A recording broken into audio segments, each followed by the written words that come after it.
할렐루야. 좋은 일이 일어날 줄 믿습니다.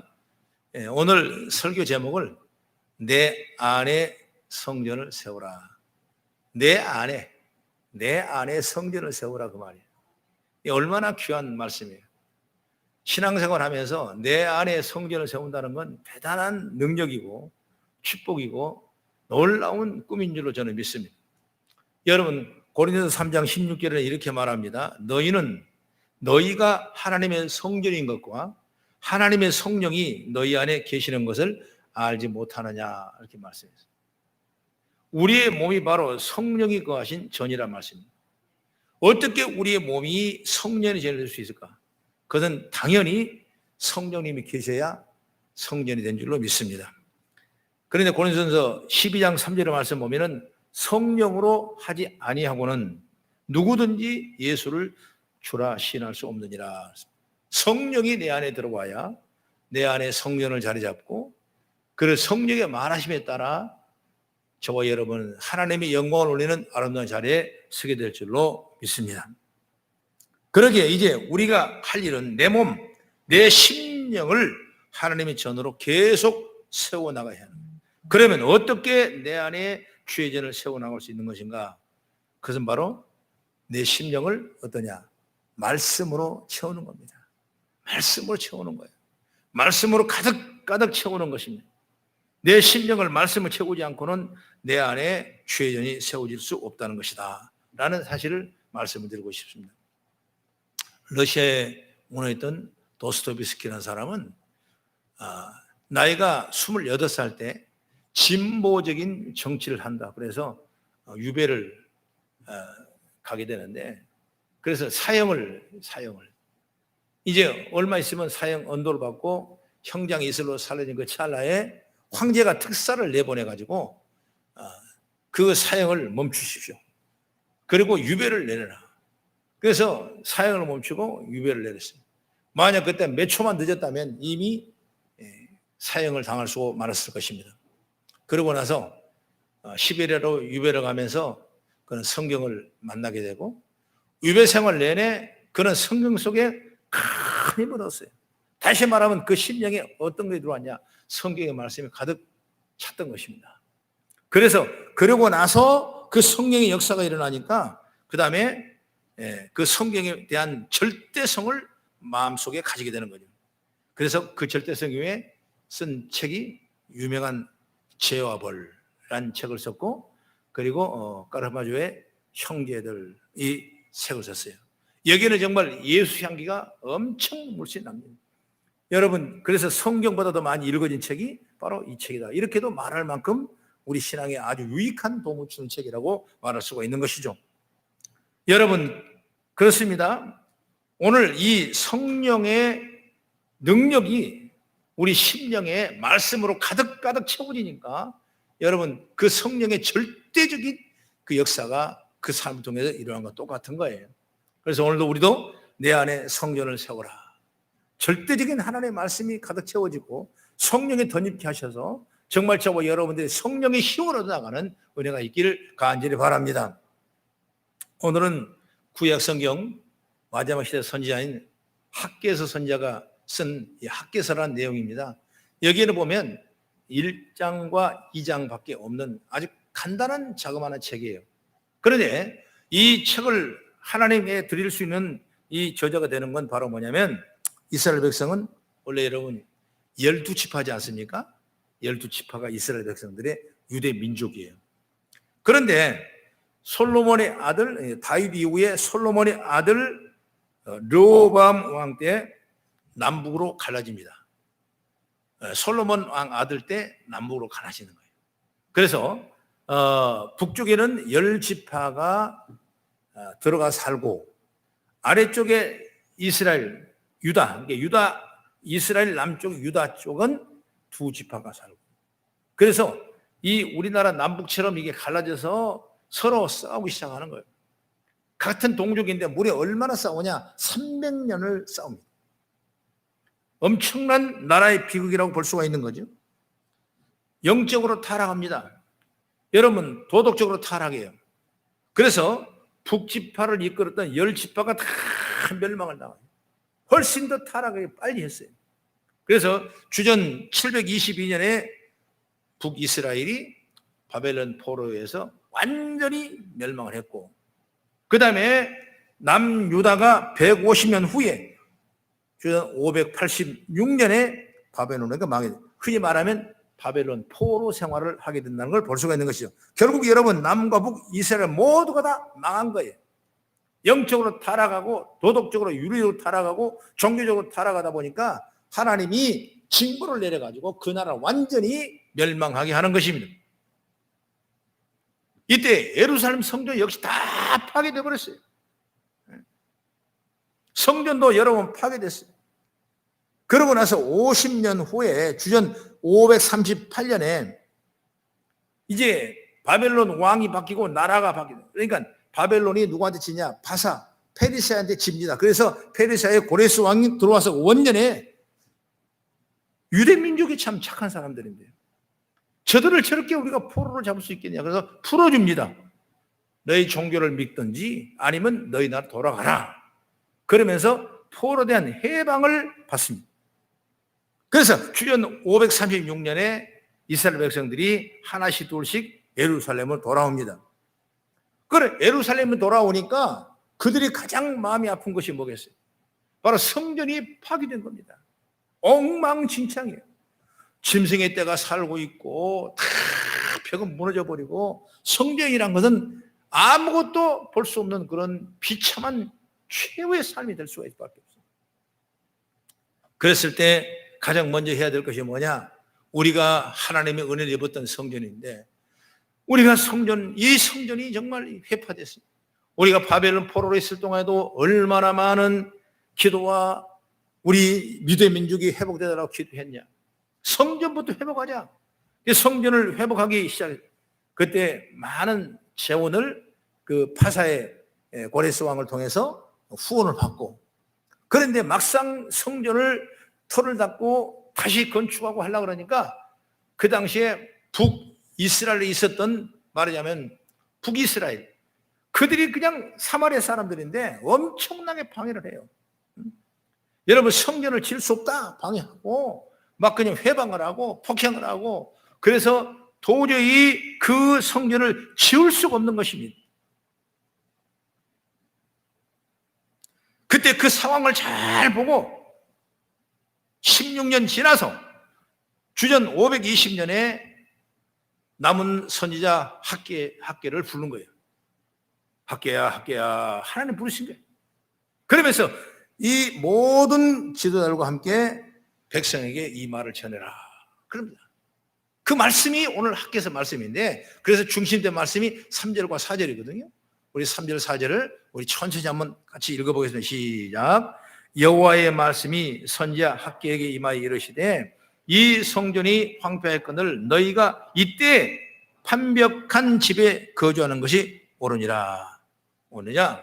이 판벽이라는 건 뭐냐면 영어로 판넬이라고 나와 있는데, 바로 쉽게 말하면 집안에다가 나무로 장식을 하고, 쉽게 말하면 요즘 말로 인테리어를 잘하는 집을 얘기합니다. 그걸 판벽이라고 이렇게 해석을 합니다.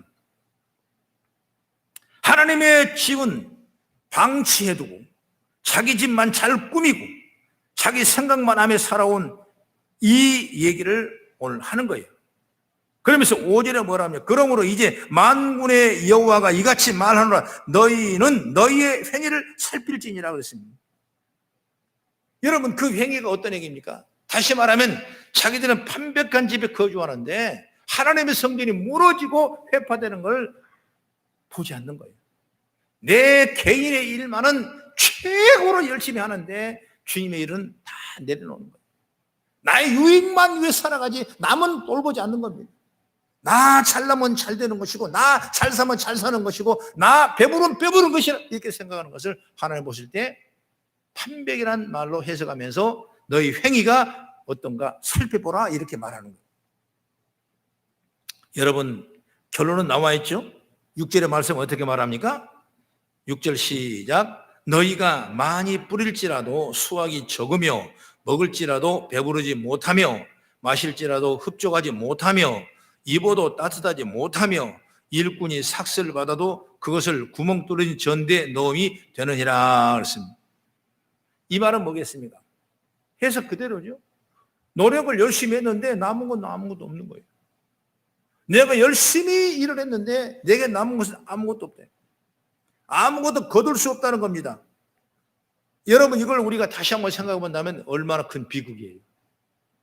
뭔가 했으면 우리가 남아야 되고, 뭔가 일을 했으면 뭔가 열매가 있어야 되는데 이것이 없다면 인생은 얼마나 비극입니까? 여러분, 이건 지금도 마찬가지입니다. 분명한 하나님의 일이 있음에도 우리는 그 일보다도 나의 일에 더 관심을 쏟습니다. 늘 우선순위가 누구냐? 바로 나예요. 주님은 너희는 먼저 그 나라 의를 구하라, 그리하면 내게 모든 걸 더해 주신다고 말씀했는데 그게 아니라 나 일을 먼저 하는 거예요. 그래서 우리에게 주님은 그런 지금 내 행위가 옳은가 돌아보라는 겁니다.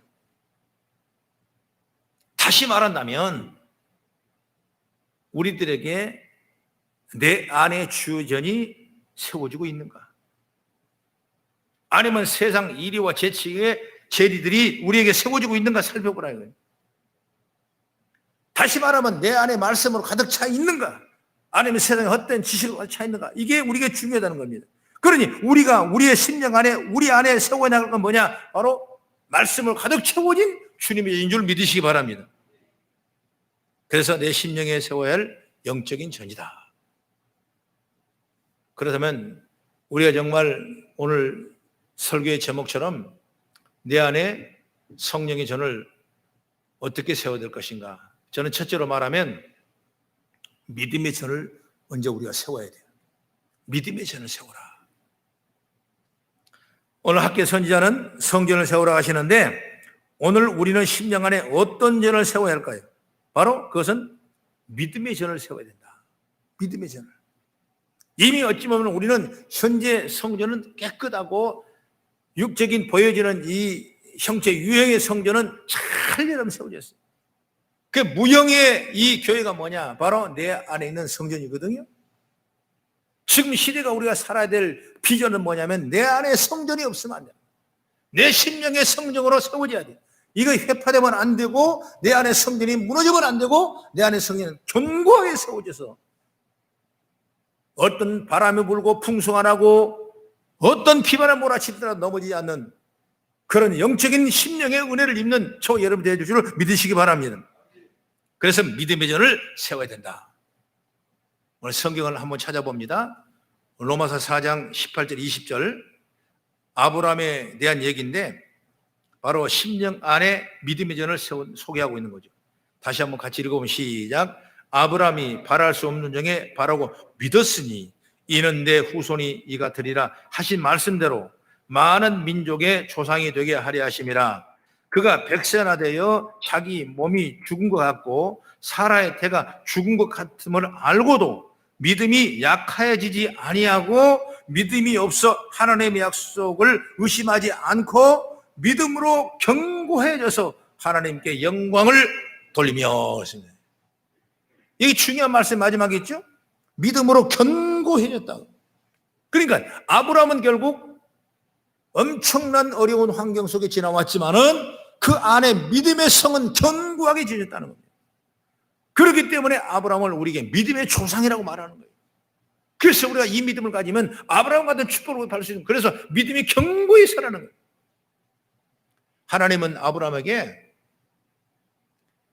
내가 갈대아우로 본토 친척집을 떠나라, 그리하면 내가 지할 땅으로 가라 하면서 아브라함을 나이 75세에 불렀지 않습니까?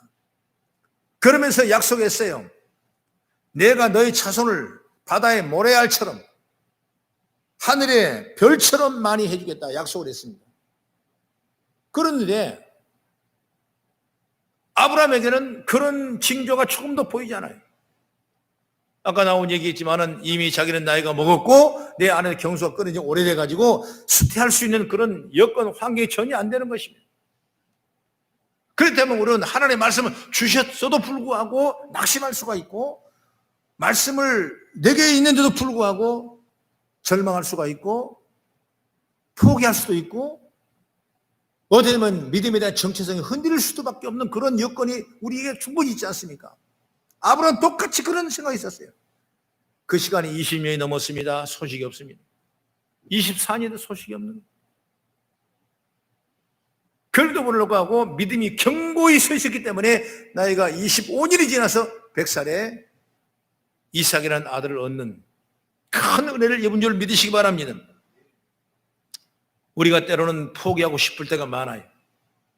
아브라함도 이 정도면 충분히 포기했을 겁니다.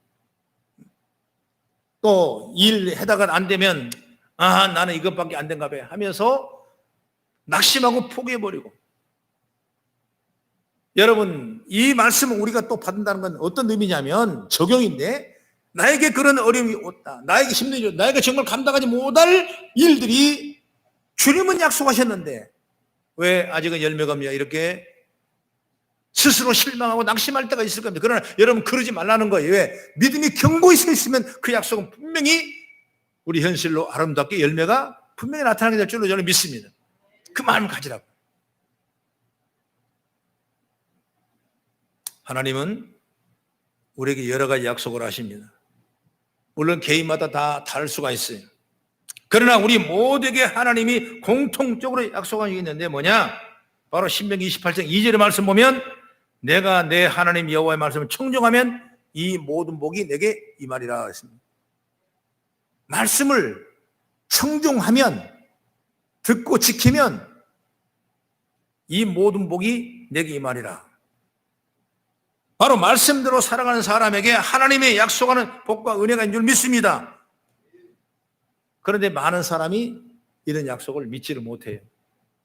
믿다가도 그냥 흔들려 버려요. 의심을 합니다. 왜냐하면 자신의 심령 안에 믿음의 전이 세워졌지 않기 때문에 그러는 거예요. 믿음의 전이 없다는 건 뭡니까? 내 안에 불신앙이 생기고 의심만이 가득한. 그렇기 때문에 구약의 학개 선지자가 성전을 세우라는 약속을 외쳤다면 우리 주님은 우리 안에 믿음의 전을 세우라고 외친 것과 똑같은 거예요. 할렐루야. 믿음에 대한 강조는 성경 말씀 중에 핵심 중에 핵입니다. 믿음 없이는 갈 수 없고, 믿음 없이는 볼 수 없고, 믿음 없이는 열매가 없는 거예요. 그 성경의 전체적인 진리예요. 믿음으로 구원받고 믿음으로 하늘을 보는 거예요. 믿음으로 약속을 찾는 거죠. 믿음은 빠른 것을 세상에 보지 못한 증거라고 말하는 것처럼 우리 믿음 없이는 살 수 없는 거예요. 믿음으로 사는 자는 하늘을 이루받겠네. 무슨 일을 만나니 형통하리라고 말씀해요. 여러분, 믿음이 이만큼 우리에게 중요한 거예요. 이 믿음이 견고한 진이 흔들리지 아니하고 오늘도 여러 가지 환경에서 이겨낼 수 있는 놀라운 열매가 될 줄로 믿습니다. 여러분, 야고보서 1장 6절에 이렇게 말합니다. 오직 믿음으로 구하고 조금도 의심하지 말라. 의심하는 자는 밭이 바람에 밀려 요동하는 바닷물과 같아. 이렇게 말했어요. 우리 모두의 마음 안에, 심령 안에 흔들리지 않는 믿음의 전을 세워질 수 있기를 간절히 바랍니다. 바로 그 전을 세우는 재료가 뭐냐? 말씀과 기도예요. 말씀을 또 보고 말씀을 또 따라서 기도하면 무너졌던 내 믿음이 견고하게 또 세워지는 역사가 일어난 줄 저는 믿습니다. 그래서 말씀을 붙잡고 기도하면 우리 안에 믿음의 전이 세워져요. 흔들리지 않는 믿음의 전을 우리 모두가 우리의 각자의 마음과 심령 안에 세워지기를 간절히 바랍니다. 그리고 두 번째로 뭐냐면 순종의 전을 세워나가야 돼요. 순종의 전을 세워야 돼요. 순종은 열매가 있습니다. 순종은 반드시 결과가 있어요. 믿음 안에 말씀 따라 순종하면 그 다음에는 반드시 열매가 있어요. 이건 거짓이 아니고 참 진리입니다. 순종하면 반드시 하나님이 그 순종하는 만큼의 은혜와 축복을 우리 가운데 주신 줄 믿습니다. 학개 선지자는 성전을 세울 거 강력하게 요청했어요. 이 말을 들은 이스라엘 사람들은 16년이나 중단됐는데 그 말을 듣는 이스라엘 백성들은 중단됐던 성전을 다시 세우기 시작합니다. 그래서 학개서 1장 14절, 우리 14절 그 옆에니까 잠깐 보겠습니다. 14절에 어떻게 말하면 시작. 여호와께서 스알디엘의 아들 유다 총독 수룹바벨의 마음과 여호사닥의 아들 대제사장 여호수아의 마음과 남은 모든 백성의 마음을 감동시키매 그들이 와서 만군의 여호와의 그들의 하나님 전 공사를 하였으니. 처음에는 온갖 핑계를 대고 성전 공사를 중단했지만 학계 선자의 강한 책망과 하나님의 경고를 듣고 이제 일어나서 다시 성전을 짓는 일에 감당을 하는 것입니다. 바로 그 성전이 유명한 수룹바벨 성전이에요. 수룹바벨이 총주의를 해서 세운 성전입니다. 그래서 다윗의 성전을 짓고 해봤지만 짓지 못하고 솔로몬이 성전을 짓고 그 솔로몬 성전이 무너지고 이제 그 다음에 세워진 성경이 이 수룹바벨 성전이라고 나오고 있는 것입니다. 이스라엘 사람들이 죄를 짓고 하나님을 서원하겠지만은 그래도 하나님은 그 민족을 사랑했어요. 그래서 그 성전을 지키를 원했어요. 이것은 하나님의 무한한 사랑이에요. 그러므로 우리는 이 하나님의 사랑을 입는 우리가 하나님의 말씀 따라가며 순종할 때 말씀에 대한 순종의 전을 세워나가는 은혜가 저와 여러분 통해 있기를 간절히 바랍니다. 사람들이 선전을 통하여 메시지를 전한다고 해도 다 움직이는 것은 아니에요. 이 말은 다 순종하는 것이 아니에요. 예수님 시대 때도 예수님께서 그런 예화를 드셨어요. 누가복음 14장에 보면 잔치를 동네에서 많이 베풀었는데 예수님이 잔치를 초청을 했습니다. 그랬을 때 사람들이 핑계를 댑니다. 나는 밭을 샀으니까 가서 밭에 일하러 나가야 되겠다. 밭 일을 하러 나가는, 내 일을 하러 나가겠다는 사람이 못 오는 겁니다. 그 다음에 나는 소 5개를 샀으니까 소를 빨리 시험하러 나가야 된다. 그리고 어떤 사람은 나는 지금 결혼해서 장가 들었는데 지금 나갈 수 없다. 이렇게 핑계를 여러 가지. 여러분, 핑계 없는 무덤이 있겠습니까? 누구든지 여러분 핑계를 다 할 수가 있어요. 그 핑계는 어찌 보면은 불편한 핑계가 아니라 당연한 핑계예요. 그럴듯해요. 다 핑계가 있어요. 그러나 여러분 그 핑계가 하나님 앞에 영광을 돌리지 않아서는 안 된다. 예수님 말씀했지 않습니까? 잔치에 초청을 했는데 소 사서 못 간다? 결혼해서 못 간다? 내가 오늘 밭을 사서 못 간다? 여러분 분명한 핑계가 있어요. 그러나 그 핑계되는 그 속에는 성령이 임할 수 없다는 거예요. 우리도 마찬가지입니다. 말씀이 주면 말씀을 들은 사람이 있고 말씀을 그냥 지나버리는 사람이 있고 있어요.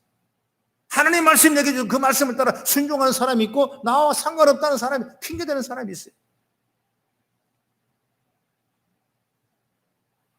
주님 말씀과 명령을 전해도 나는 바쁩니다. 나는 일이 있습니다. 나는 힘듭니다. 나는 그 일에 관심이 없는 사람입니다. 이렇게 불순종합니다. 그러나 그런 사람은 되는 일이 없는 거예요. 하나님이 돕질 않는 거예요. 하나님은 누구를 돕습니까? 어려워도 내가 말씀 따라가며 주님이 주신 일이라면 그 말씀 믿고 따라갔을 때 하나님은 돕는 역사인 줄 믿으시기 바랍니다. 축복받으려면 순종을 해야 돼요. 신명기 28장 보면 순종하는 것과 불순종하는 것, 순종함에 의해서 받은 복, 불순종에 내린 징계가 쭉 나와 있어요. 여러분 이건 하나님 주신 말씀입니다. 신앙생활은 누구에게 합니까? 하나님 앞에 하는 거예요. 그렇기 때문에 하나님 말씀 우리가 믿고 의지하고 말씀 따라가 순종하면 반드시 하나님은 우리에게 아름다운 열매가 주어지게 될 줄 믿습니다.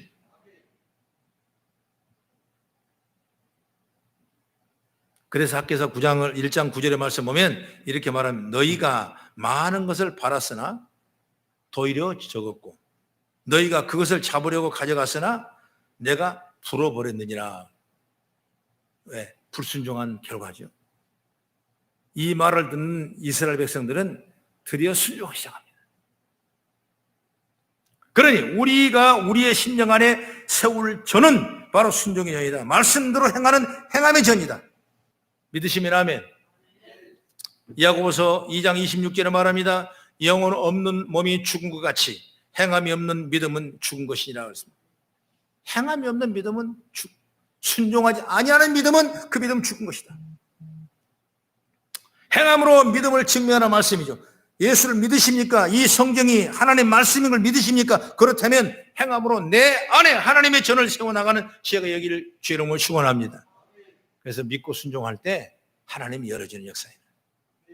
이스라엘 백성들이 성경을 말씀 보면 홍해를 건너갈 때 왜 우리를 여기까지 보냈냐고, 매장지가 없어 물에 빠져 죽게 하려고 여기까지 왔냐고 이렇게 막 원망 불평하잖아요. 그러니까 모세가 하나님 막 기도했습니다. 그래서 기도하니까 기도하는 대로 지팡이를 내리미니까 동쪽으로 동벽에 물편이 동풍이 불면서 물벽이 낮아지면서 큰 시온의 대로가 열리지 않습니까?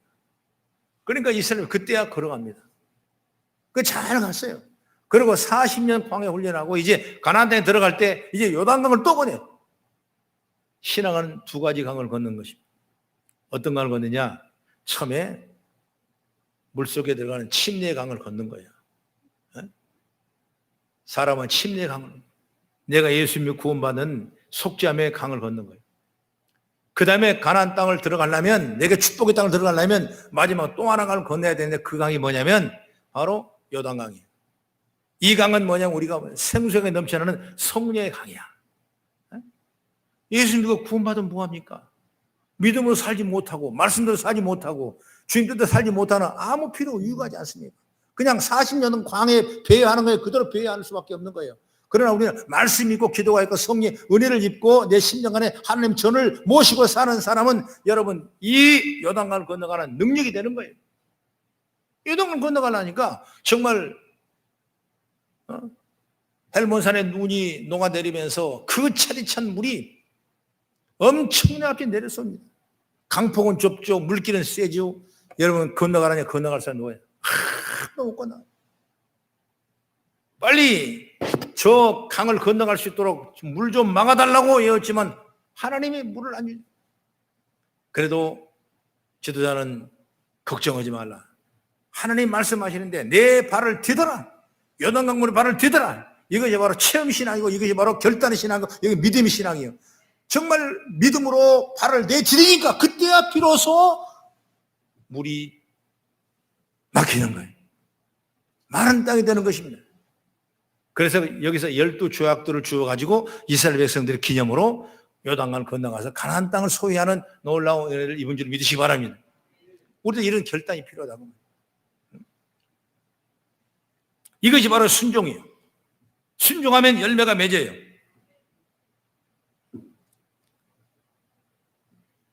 두 번째로 뭐냐면, 세 번째로 뭐냐면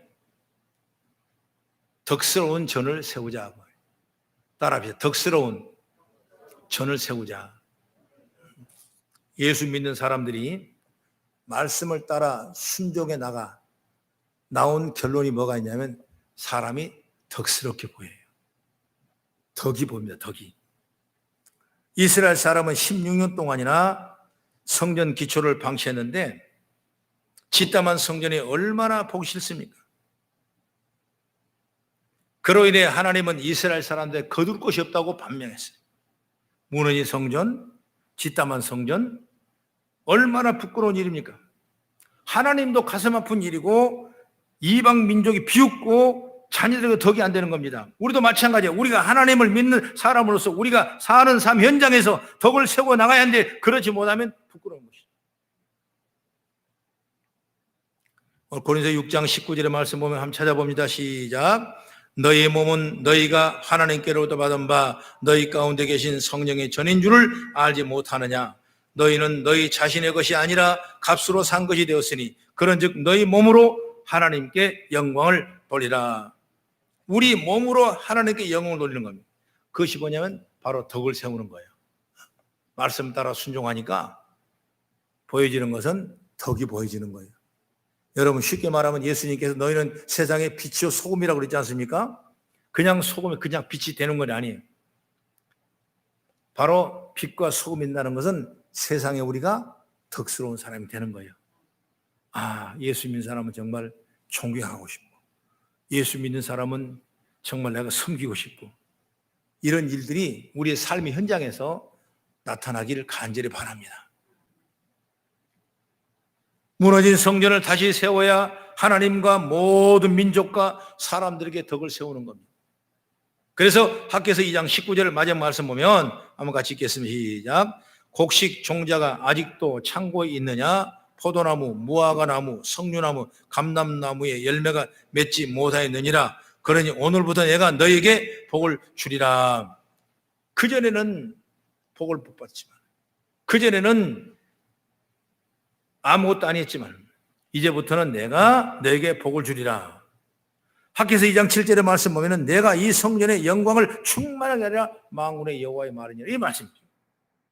바로 삶의 현장에서 덕을 세우고 믿음으로 사는 성도를 통해서 주님의 이름을 증거되게 되고 그런 성도들에게 주님은 축복이 임한 줄 믿습니다. 그래서 우리의 믿음이 내 심령 안에서 끝날 것이 아니라 반드시 삶으로 이어지는 덕을 세우는 그런 과정 속에 하나님은 반드시 열매가 맺게 될 줄로 믿습니다. 이게 얼마나 중요한지 몰라요. 세상에 어떤 여러 가지 환경이 있을지라도 이 믿음에 대한 큰 덕스러움은 절대로 잊지 말고 우리 주의 영광을 위해 쓰임받는 여러분이 되기를 주의 이름으로 축원합니다. 여러분, 내가 예수 믿으니까 다른 사람은 나를 예수로 볼 수가 있어요. 예수 같은 분으로 생각할 수 있어요. 그런데 우리는 연약해서 그러지 못할 때가 너무나 많았거든요. 그런데도 불구하고 우리는 그렇게 할 수 있도록 순종하며 나갔을 때 많은 사람에게 덕을 세우는 저와 여러분이 된 줄로 믿습니다. 한국교회가 왜 어려우겠습니까? 덕 세우지 못하니까 어려운 거예요. 왜 분란이 임하겠습니까? 덕 세우지 못하니까 분란이 임하는 거예요. 왜 세상 사람이 교회를 걱정합니까? 교회가 덕을 세우지 못하니까 걱정하는 겁니다. 여러분, 우리가 믿음으로 사는 사람은 덕을 세우며 사는 사람이 얼마나 중요한지 몰라요. 여러분, 벌 중에서 호박벌이 있는데 호박벌은 쏘아도 아무도 안 아파요. 독이 없어요. 근데 일반 꿀벌보다 훨씬 몸이 뚱뚱해가지고 그냥 비만이요. 비만에다가 날개는 호박벌보다 훨씬 적어요. 그러니까 날개가 조금 붙어 있는 거예요. 곤충학자를 연구해봤어요. 저 호박벌은 도저히 날 수 있는 날개 능력이 안 되는 거예요. 날개가 커야 날 수 있지 않겠습니까? 그런데 호박벌은 그런데 불구하고 무진장 나는 거예요. 얼마를 나르냐? 무려 200km를 날아간대. 호박벌이. 오직 그는 끊임없이 날아가서 꿀을 모으기 시작하는데 일반 벌보다 훨씬 더 많이 호박벌이 벌어진대요. 그래서 많은 사람이 호박벌을 좋아하는 거예요. 쏘지도 않아요. 왜 그러냐면 자기는 오직 날개가 적으니까 몸은 비대하니까 날 수 없으니까 다른 벌보다 훨씬 더 날갯을 많이 하고 더 노력을 하는 거예요. 오직 그것만 오직 목적이에요. 그러다 보니까 남을 쏠 이유도 없고 남을 쏠 독도 필요 없고 그러니까 쏘아도 여러분 아프지 않아요. 그러나 다른 벌들을 보세요. 땅벌 같은 거 봐봐요. 등치는 조그만 데다가 얼마나 독합니까? 가진 거 없으니까 쏘는 데만 열을 올리고 있는 거예요. 여러분 얼마나 사람이 두려워하고 무서워요. 그러나 호박벌은 얼마나 우리에게 많은 유익을 줍니까? 이게 중요한 얘기입니다. 이렇게 호박벌이 비행을 해도 적절치 않는 적합한 법이 아닌데 그런데도 대단한 집중력과 그 믿음을 주어서 가수원에서 호박벌보다 어떤 벌보다도 호박벌이 더 인정받고 사랑받는 벌이라는 사실을 우리는 안다 이것입니다. 왜 이 얘기를 하냐면 우리도 신앙생활 마찬가지입니다. 꼭 그렇게 하십시오. 주님의 말씀이 주의 은혜가 우리에게 임한다면 조건을 생각하지 말고 오직 그 일에 집중하는 자세가 우리에게 필요한 줄 저는 믿습니다. 그 집중이 좀 필요하다. 하나님이 나에게 요구하시는 것이 능력이 아니라 여러분 순종이에요. 내게 주어진 사명을 감당하고 주의 뜻을 사랑하는 그 믿음을 주님은 원하시는 거예요. 그럼 하나님이 주시는 거예요. 그걸 덕을 세우는 겁니다. 오늘 본문에서 학계 선자는 여호와의 전을 세우라 말씀했어요. 주님은 오늘 우리에게 너희 마음 안에 심령 안에 주님의 전을 세우라 말씀했어요. 오늘 우리 심령 안에 주의 전을 세워지기를 간절히 바랍니다. 말씀과 기도와 순종이 가득 차면 우리는 능력 있는 은혜가 넘치는 일할 수 있는 그런 귀한 저와 여러분을 도구로 주님께 사용하시고 값진 열매로 저와 여러분 주실 줄로 저는 믿습니다.